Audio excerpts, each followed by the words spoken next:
A day in my life as a third year college student na food tech.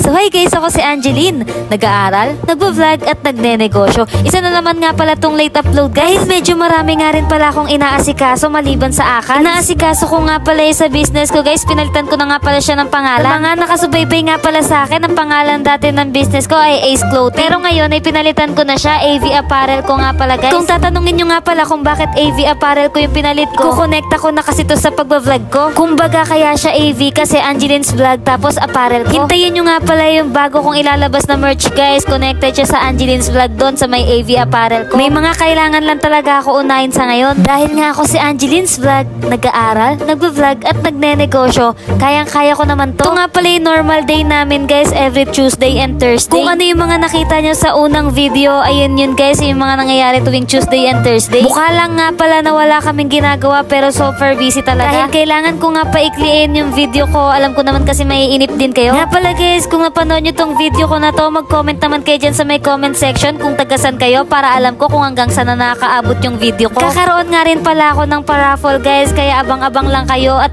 like and follow para lagi kayo updated sa mga vlog ko. Kakakwento ko nga sa inyo, ayan, nasa last subject na tayo ng 4 to 7 p.m. Ayan nga palang pinapanood namin guys, ay nagawa na namin nung nakaraang vlog ko, yung carving. Nanood nga pala muna kami ng ganyan ni Ma'am Art, yung advisor ko, para may idea na kami kapag gagawin namin yan. Kung nanonood nga pala kami ng video guys, ayan, commercial break muna dahil nagtinda si nanay, pumasok sa room namin. Kapag nga nakita nyo si nanay at nagbenta sa may room nyo, pag may extrang pera kayo, bumili kayo. Dahil yung mga barya na binibili natin sa kanya kapag pinagsama-sama, malaki na. Kagaya ko at ng buong section ko, busog na kami, nakatulong pa kami. Kahit sa ganong maliit na paraan guys, nakakatulong tayo. Porting nga din pala nila Limwell nyan guys, ewan ko, masama yata yung pakiramdam niya dyan kasi sinisipon-sipon pa siya. Pipilitin ko nga pala guys na kada araw mag-upload ako dahil ayoko talagang maging late upload lagi. At ito na nga pala, natapos na yung buong araw ko. Paboritong subject na namin lahat, uwian na. Hinawakan nga pala to ni Abitong yung cellphone ko, kaya ayan yung makikita nyong video medyo magulo. Iatay dahil kung sino-sino na nga pala ang umawak ng cellphone ko. Syempre okay lang yun sa akin guys para nakikita nyo rin yung mga iba kong kaklase. Ewan ko nga kung ano yung sinasabi nila dyan pero ayan, mag-vlog yata si Kai. Ayan nga pala yung muse namin guys, kumakaway siya sa buong mundo. Salamat nga pala sa pagsama sa akin sa mahigit 2 minutes guys. Ano lang din pala muna tatapusin tong video na to. Thank you for watching. Bye!